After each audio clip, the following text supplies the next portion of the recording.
The thumb hovered over the send button, a tiny gray missile aimed at the heart of his old life. Kieran's breath caught in his chest, a shallow, ragged thing. The message was simple, brutally so. 7 words that would sever the last frayed threads connecting him to his late wife's family. "I've filed for bankruptcy. I've lost everything." He pressed down. The blue bubble appeared. A quiet confirmation of detonation. Sent.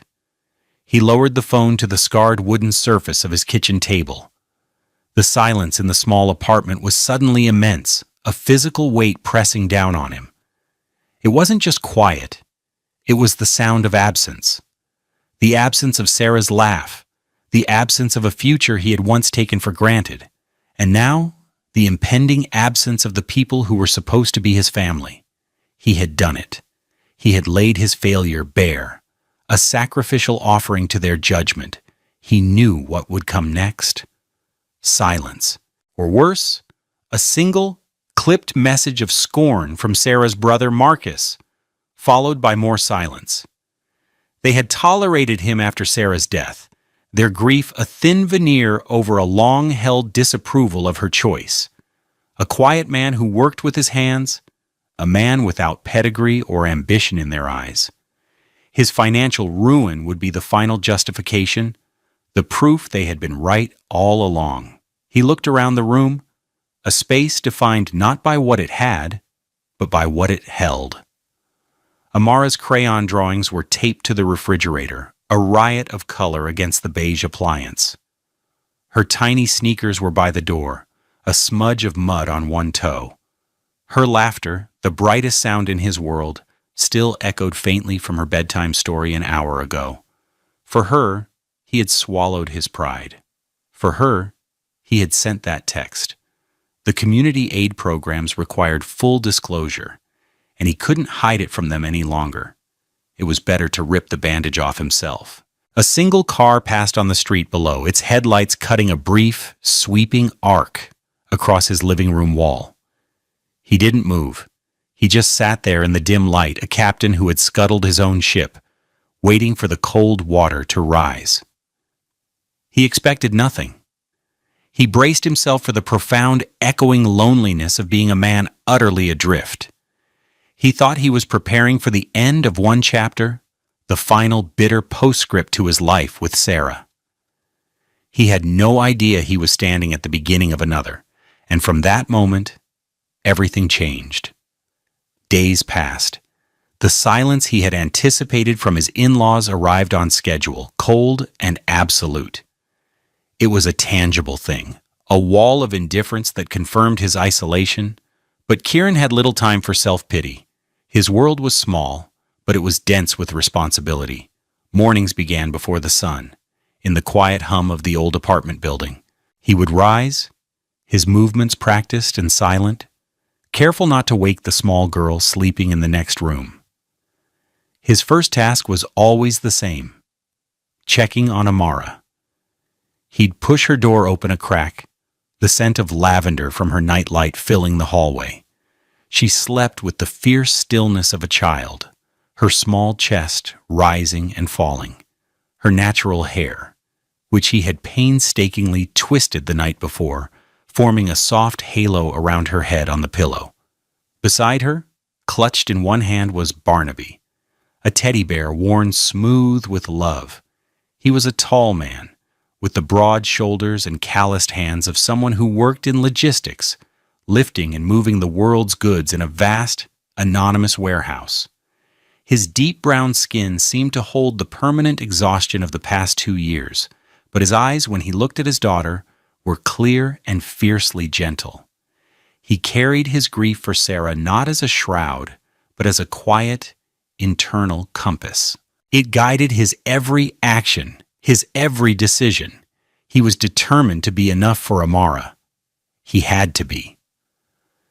Their morning routine was a well-oiled dance of quiet domesticity. He'd start the coffee, then move to the kitchen to make Amara's breakfast. Oatmeal with a swirl of honey, just as she liked it. He would pack her lunch, a sandwich cut into a star shape with a cookie cutter he'd bought for $1, an apple, a juice box, Every item was a small act of love, a defense against a world that was often careless and cold. His clothes were worn but always clean, his work boots polished. He took care with what little he had, a quiet testament to his dignity. "Daddy," Amara's voice, bright and full of sleep, would call from her room. "Is it a sunshine day or a cloud day?" He'd smile, the expression softening the tired lines around his eyes. "It's a sunshine day, my love." She would emerge a moment later, a bundle of energy in colorful pajamas, her beaded braids clicking softly as she ran to hug his legs. Amara was 5, a tiny girl with eyes that saw everything. She spoke in long, breathless sentences, her thoughts tumbling out in a stream of observations and questions that often left him speechless with their simple wisdom. She was the repository of all his hope, the bright, burning center of his universe. He would kneel, his large frame folding to her level, and help her brush her teeth, his big hands surprisingly deft as he guided the small brush. He had learned to do her hair from online videos, his fingers, more accustomed to packing tape and box cutters, slowly mastering the art of twists and puffs. He was not his wife, he could never be. But he tried. Lord, how he tried. After Sarah's passing, he'd felt invisible, a ghost, haunting the edges of his own life. But Amara saw him. In her eyes, he was not a failure. He was just daddy. And that was everything. Far across the city, in a steel and glass tower that scraped the clouds, Naima Richmond commanded a boardroom. The table was a long, polished expanse of dark wood, reflecting the grim faces of a dozen executives. She stood at its head, a striking figure in a tailored navy suit. Her deep brown skin was luminous, even in the harsh fluorescent lighting, and her natural hair was swept up in an elegant style that spoke of discipline and intention. Her voice was calm, precise, each word chosen with the care of a surgeon. She was dismantling a flawed quarterly report, her logic irrefutable, her authority absolute. There were no wasted gestures, no emotional flourishes. She was a fortress of competence. People in her world saw the power, the success, the name on the door of the corner office. They saw the woman who had taken a struggling tech firm and turned it into an industry leader. They saw the tailored suits, the quiet confidence, the car that waited for her downstairs. They did not see the woman who, hours later, would walk into a sprawling, minimalist apartment that felt more like a museum than a home. The silence that greeted her was different from Kieran's. His was filled with the echoes of love and loss. Hers was the sterile silence of emptiness. She would walk through the vast white spaces, her heels clicking on the marble floors. There were no crayon drawings on her stainless steel refrigerator. There were no tiny sneakers by the door. She had a team of people to manage her life, a housekeeper, a personal shopper, an assistant who scheduled every minute of her day. She had achieved everything her parents had demanded of her, surpassing even their most ambitious expectations. They had raised her to be a success, a testament to their own drive. They had taught her that love was conditional, a reward for performance, and so she had performed brilliantly. But in the quiet of her perfect apartment, with the glittering city lights spread out below her like a carpet of scattered jewels, Naima felt a profound and gnawing loneliness. She was respected, feared, admired, but she was not known. She was not loved for the woman who existed beneath the armor. She had built a kingdom of glass and steel, only to find herself its solitary prisoner, yearning for a simple, authentic connection she didn't know how to build. Her work included overseeing her company's philanthropic foundation, a duty she performed with the same detached efficiency as everything else. It was a line item, a public relations necessity. She approved grants and reviewed applications, her pen scratching signatures on checks for causes that felt abstract and distant. She had no idea that one of those routine files, passed to her by an assistant, was about to shatter the glass walls of her carefully constructed world. A week after the text message, the knock came. It was a Thursday evening, the sky outside a bruised purple. Rain was beginning to fall, streaking the window panes in Kieran's small living room. He was on the floor with Amara, helping her build a tower of colorful blocks. The knock was firm, unexpected. He froze. It couldn't be the in-laws. They would have called first, if they called at all, to announce their judgment. He felt a knot of anxiety tighten in his stomach. He scooped Amara up. "Stay here and play with Barnaby for a minute, sweetie. Daddy will be right back." He walked to the door, his heart thudding a slow, heavy rhythm against his ribs. He looked through the peephole and his confusion deepened. A woman stood on his doorstep, a black woman he had never seen before. She was holding a sleek leather portfolio and dressed in an elegant trench coat, her posture poised and straight despite the rain that was beginning to dampen her shoulders. She looked utterly, jarringly out of place in the dimly lit, worn hallway of his building.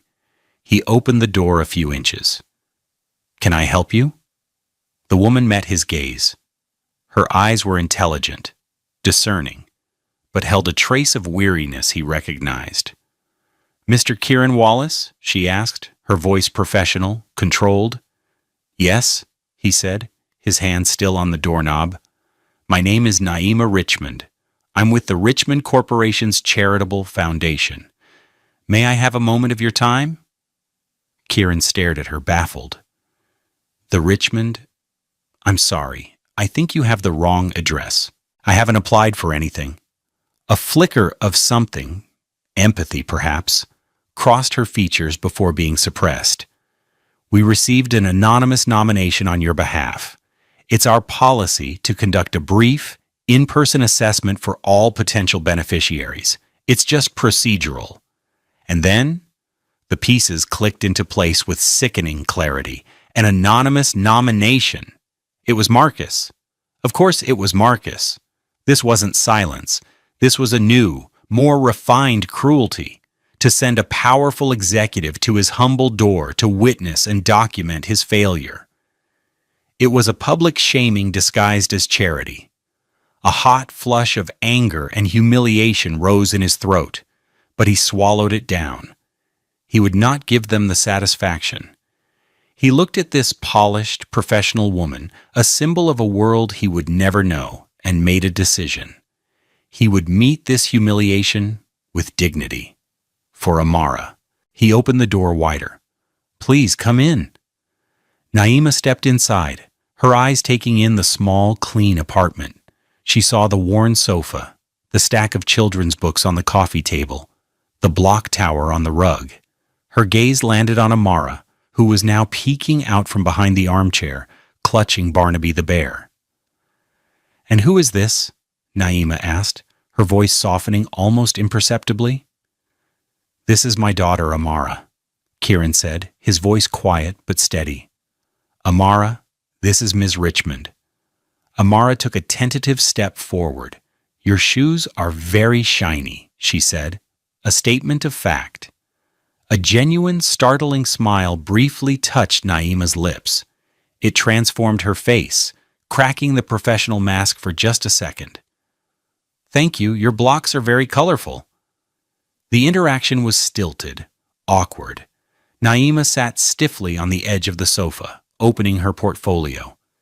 Kieran remained standing, his arms crossed, a posture of quiet defense. She asked him a series of standard questions about his employment, his financial situation, his needs.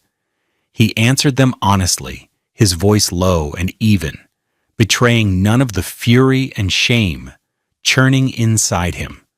He was a man being assessed, catalogued, judged. And yet, as she spoke, he noticed the small things. The way she didn't look down on his sparse furnishings, the way her eyes kept drifting to Amara's drawings on the fridge. There was a precision to her, but not a coldness. It was something else, a kind of guarded sorrow. The formal interview concluded, a sterile transaction in the heart of his home. Naima closed her portfolio, the click of the clasp sounding loud in the quiet room. "Thank you for your time, Mr. Wallace. That's all I need for now. The Foundation will be in touch." She stood ready to retreat to her world of boardrooms and balance sheets, but as she moved toward the door, the heavens opened. The gentle rain became a torrential downpour, a wall of water drumming against the windows. A flash of lightning illuminated the room, followed by a loud clap of thunder that made Amara jump. "Whoa," Amara whispered, her eyes wide. "It seems the weather has other plans," Kieran said, a hint of dry humor in his tone. "You can't go out in that. Your shiny shoes will be ruined." He gestured to the sofa. "Please, wait it out. I can make some tea." Naima hesitated. Her schedule was precise, unforgiving. An unscheduled delay was a disruption. But the thought of navigating the flooded city streets, of returning to her vast, empty apartment, was suddenly less appealing than the prospect of a cup of tea in this small, warm room. "All right," she said, surprising herself. "Thank you." As Kieran moved to the kitchen, Amara, her shyness overcome by curiosity, approached Naima. She held up Barnaby. "This is Barnaby. He isn't scared of thunder. He's very brave." Naima looked from the girl's earnest face to the worn bear. "He looks very brave," she agreed solemnly. Kieran returned with 2 mugs of steaming ginger tea. He handed one to Naima. Their fingers brushed for a fraction of a second, a tiny, unexpected spark of warmth. They sat in a comfortable silence for a moment, listening to the rhythm of the rain. The professional boundary between them had been dissolved by the storm. They were just 2 people, waiting. "Why are you so sad?" Amara asked suddenly, her voice cutting through the quiet. She was looking directly at Naima, her head tilted. Naima was taken aback. No one ever asked her such a question. "I'm not sad," she replied, the denial automatic. "Yes, you are," Amara insisted, with the unshakable certainty of a child. "Your eyes look like my eyes when I miss my mommy." The words landed in the center of the room like a stone dropped into a still pond. The air crackled with unspoken emotion.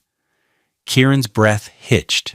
Naima stared at the little girl, her carefully constructed composure beginning to fracture. She saw not a child's impertinence, but a moment of stunning, unfiltered perception.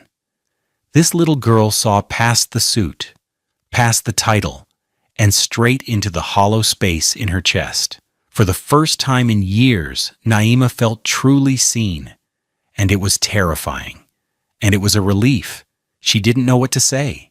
She just looked at Amara, a storm of her own brewing behind her eyes.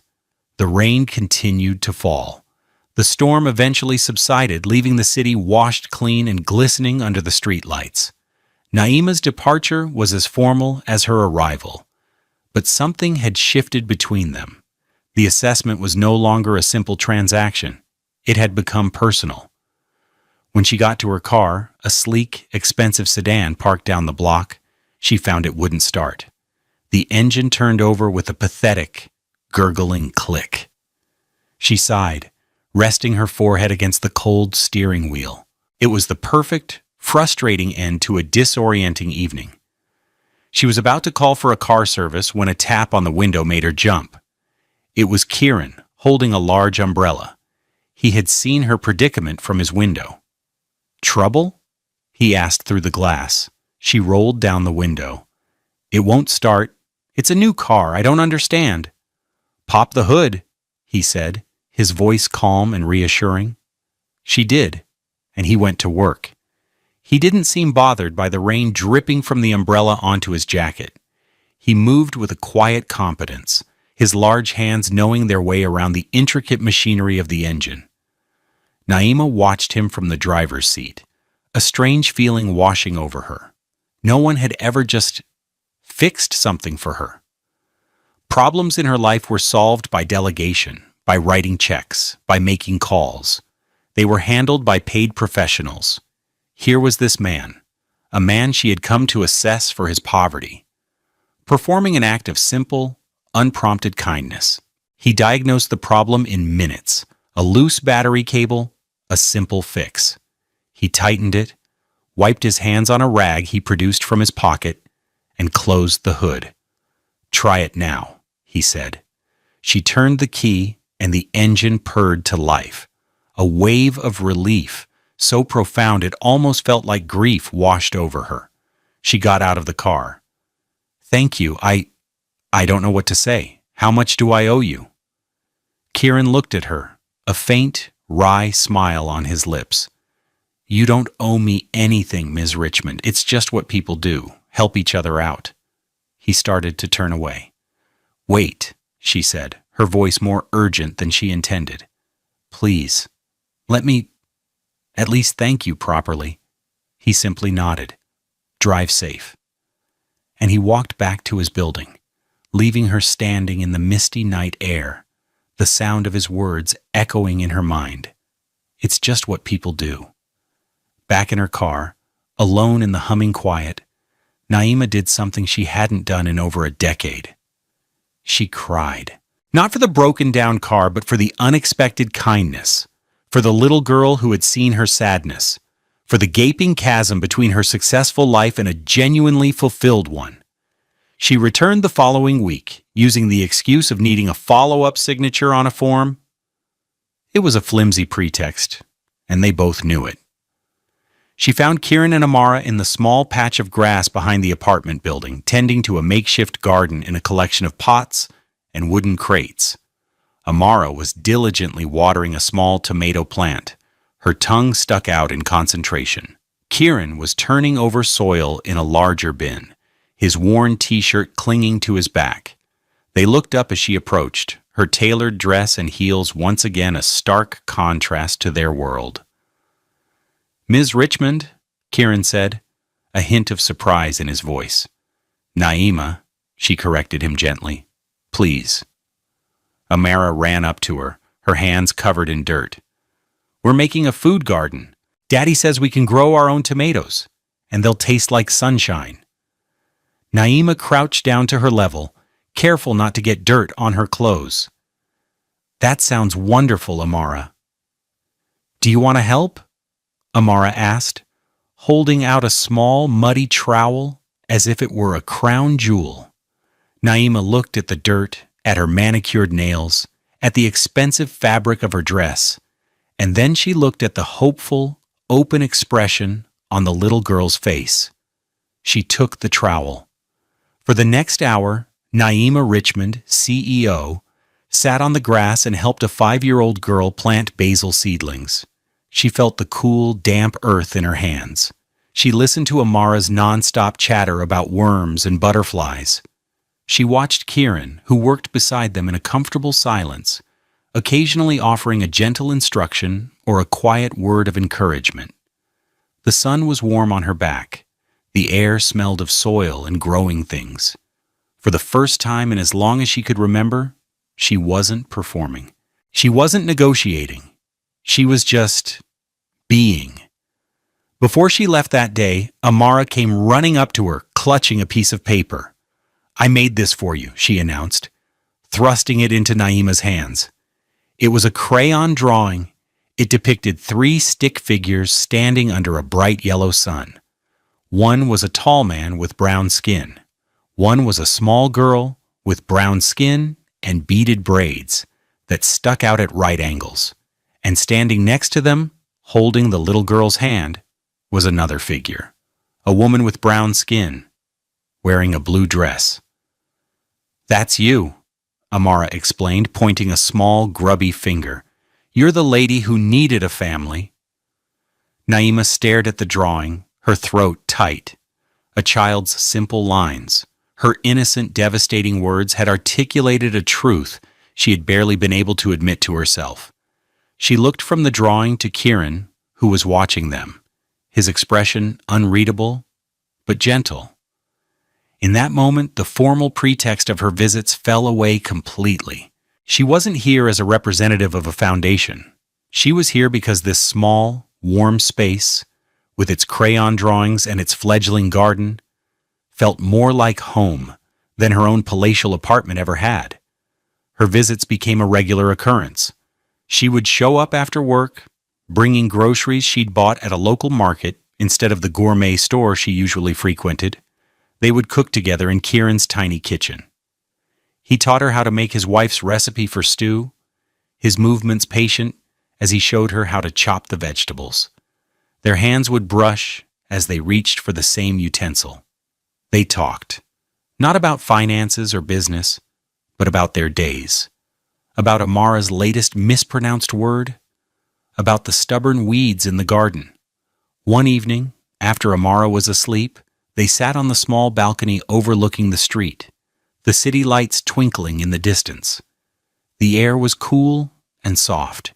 "She still talks about her, you know," Kieran said quietly, breaking a long silence. "Sarah, her mom. She asks if she can see her in the stars." He wasn't looking for pity.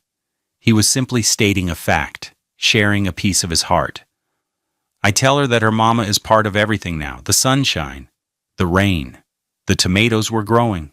That way, she's never really gone." He finally turned to look at Naima, his gaze direct and searching. "You have her eyes sometimes, when you smile. A real smile, I mean." Naima felt her defenses crumble. This man, who had every right to be bitter and broken, possessed a quiet strength and emotional intelligence that humbled her. He saw her. He saw the real smile beneath the practiced one. "My parents, they were builders," she found herself saying, the words coming out in a slow, halting confession. "They built an empire, and they wanted me to be their finest creation, perfect, polished, unbreakable." She traced a pattern on the railing with her finger. "I was a project, not a daughter. I never learned how to just be, how to sit on the grass and not worry about getting dirty." He didn't offer platitudes or easy reassurances. He just sat with her in the shared vulnerability, his presence a quiet anchor in the darkness. He had shown her his financial poverty without shame. Now she was showing him her emotional poverty without fear. They were two wounded people from different worlds, finding a common language in their shared loneliness. The quiet moment was a testament to the trust that had grown between them, fragile but real, like the seedlings in their garden. The world, however, does not easily tolerate such gentle things. The news of a high-powered CEO making regular visits to a bankrupt warehouse worker in a modest apartment building did not go unnoticed. Kieran's brother-in-law, Marcus, heard the whispers. His initial cruelty, born of spite and a sense of superiority, curdled into something uglier: greed. He saw Naima not as a person, but as an opportunity, a walking, talking bank vault that his brother-in-law had somehow stumbled upon. He showed up one Saturday morning, unannounced. Kieran had just returned from the grocery store, and Amara was at a neighbor's apartment for a play date, a small mercy Kieran would later be profoundly grateful for. Marcus pushed his way inside, his expensive suit and arrogant sneer filling the small space. "So this is the new setup," Marcus said, his eyes scanning the apartment with disdain. "Playing the poor, grieving widower card. I have to admit it's a good angle. Landed you a real whale." Kieran stood by the kitchen counter, his body tense, but his voice calm. "What do you want, Marcus?" "What do I want?" Marcus laughed, a harsh, unpleasant sound. "I want what's fair. Sarah was my sister. That Richmond woman, she's clearly taken a liking to you. Throwing money at her little pet project. A portion of that should go to her family, to us, as a tribute to Sarah's memory." "This has nothing to do with Sarah's memory," Kieran said, his voice low and dangerous. "And it has nothing to do with you. Naima is a friend." "A friend?" Marcus scoffed. "A woman like that doesn't have friends like you, Kieran. She has investments, and I'm here to make sure her investment pays out to the right people." Just then, there was a light knock on the door. It was Naima. She had planned to take Kieran and Amara to a fall festival at a local park. She opened the door, which Kieran had left ajar, and stepped in, her smile fading as she took in the scene. She saw the tension in Kieran's shoulders, the predatory look in Marcus's eyes. "Am I interrupting something?" she asked, her voice cool and level. Marcus's face lit up with a smug, oily charm. "Naima Richmond. An honor. Marcus Thorne. I'm Sarah's brother. Kieran's family." He extended a hand, which she ignored. "I was just telling him how wonderful it is that you're taking an interest. We, the family, are so grateful for your generosity." Naima's gaze was like ice. She had dealt with men like Marcus her entire professional life, men who saw human connection as a commodity, a lever to be pulled for personal gain. They were small, insecure, and ultimately predictable. She did not raise her voice. She did not engage in his drama. She simply shifted from friend to CEO, her posture straightening, her voice dropping into the calm, authoritative tone she used in the boardroom. "Mr. Thorne," she said, her voice cutting through his pretense, "my relationship with Kieran and his daughter is a private matter. The Richmond Foundation has concluded its assessment, and Mr. Wallace's case is now closed." Marcus's smirk faltered. "Closed? But he's destitute. He needs—" "What Kieran has," Naima interrupted, her eyes locking onto his, "is not something my foundation can quantify. And it is certainly not something you can claim a share of." She took a step forward, her presence suddenly immense, commanding the small room. "You nominated him for aid out of spite, hoping to humiliate him. Instead, you revealed only the poverty of your own character. Now I'm going to have to ask you to leave his home." Marcus was stunned into silence, deflated by her quiet surgical dismissal. He looked from Naima's unwavering face to Kieran's stony expression. He had come expecting to intimidate and extort. He had found a fortress he could not breach. He sputtered for a moment, then, with a final hateful glare at Kieran, he turned and left, slamming the door behind him. The silence he left behind was heavy. Kieran finally let out a long, shuddering breath, the tension draining from his shoulders. He looked at Naima, his eyes filled with a gratitude so profound it needed no words. He had been ready to fight his own battle, but she had stood for him. She had protected him. She had seen his worth and defended it against the world's ugliness. Naima turned to him, her expression softening. The CEO was gone, and the woman had returned. "Are you all right?" she asked gently. He could only nod, his throat thick with emotion. In that moment, she made her decision. She had come into his life to assess his need, but she had discovered her own. The world she came from, the world of men like Marcus, of transactional relationships and conditional affection, was bankrupt. This world, this small apartment filled with love and dignity, was rich beyond measure. "I'm withdrawing the foundation's file," she said, her voice quiet but certain. "You are not a charity case, Kieran. You are the wealthiest man I have ever met." She paused, taking a breath. "But Amara's future is important. I've spoken to my personal financial advisor. I'm setting up an educational trust for her, not from the foundation, from me.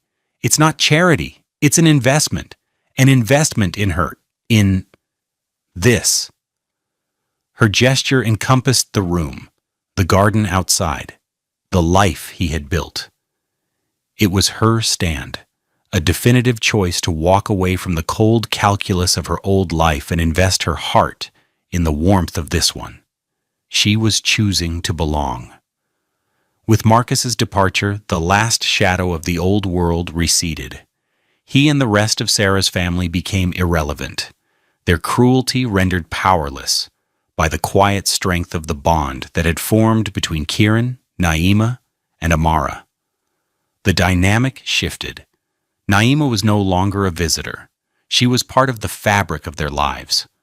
Her weekends were no longer spent reviewing reports in her silent apartment, but sitting on Kieran's worn sofa, helping Amara with a 500-piece puzzle of the solar system, her brow furrowed in concentration. She left a pair of comfortable flats by his door, a silent declaration that she belonged there. The professional, tailored suits were often replaced by soft sweaters and jeans. She learned the simple rhythms of their life. The Saturday morning trip to the farmer's market, the Sunday afternoon ritual of making a big pot of soup for the week. She discovered the joy of an imperfect pancake, slightly burnt on one side, served with a proud flourish by a 5-year-old.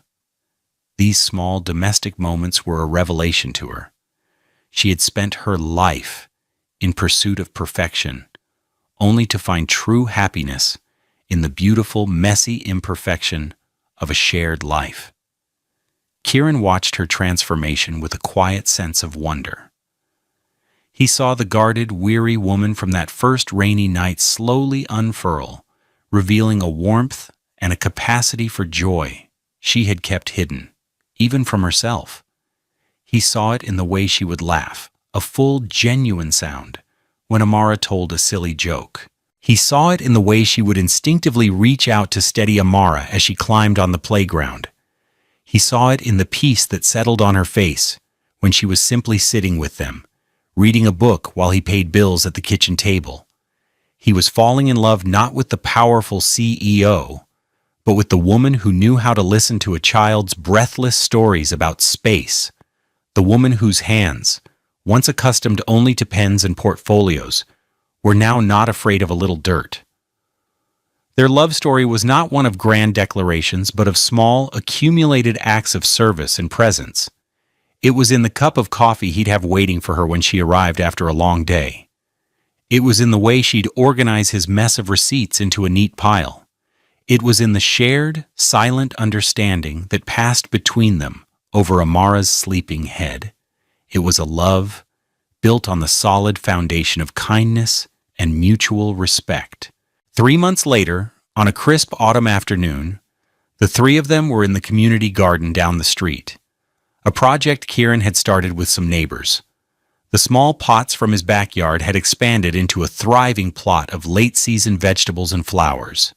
Naima, her hair tied back in a simple scarf, knelt in the dirt beside him, harvesting the last of the tomatoes. Her laughter rang out in the cool air, a sound that felt as natural and essential as the sunlight. Amara was a short distance away, drawing in a sketchbook with a set of new colored pencils Naima had bought her. Suddenly, Amara came running over, her face alight with purpose. She held up her sketchbook to Naima. "I finished it," she announced. Naima took the book, a smile already on her face.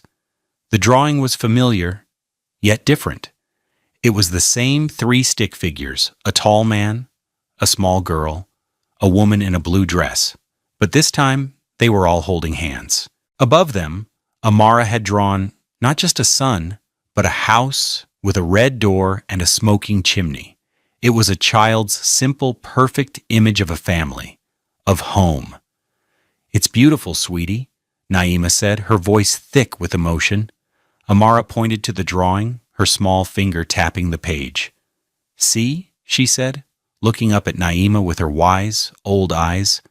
"I told you. You're not the lady who needed a family anymore. Now you're just our Naima." Naima's breath caught. She looked from the drawing in her hands to Kieran, who was watching her, his dark eyes shining with a love so deep and steady it took her breath away. He reached out and took her hand, his calloused, dirt-stained fingers lacing through hers. He didn't say a word. He didn't have to. In his touch, in his gaze, she felt the promise of forever. It wasn't a proposal born of pomp and circumstance, but a quiet, profound commitment forged in the rich soil of everyday life. The narrator's voice came then, warm and reflective, a final grace note on their story. For in the end, true wealth is not found in the sterile vaults of banks or the cold gloss of a corporate tower. It is measured in the warmth of a hand that fits perfectly in yours. It is counted in the number of crayon drawings on a refrigerator door. Family is not always the one we are born into, but the one we have the courage to choose. It is built not on obligation, but on the brave and simple decision to show up, to care, to stay. Love is not something you find when you are finally perfect enough to deserve it. It is something that finds you in your brokenness and in the quiet, gentle work of healing makes you whole. It is the profound relief of being seen, not for what you have achieved, but for who you truly are. And for Naima, Kieran, and Amara, standing together in the golden afternoon light, their hands intertwined, they were the richest people in the world. They had found their home,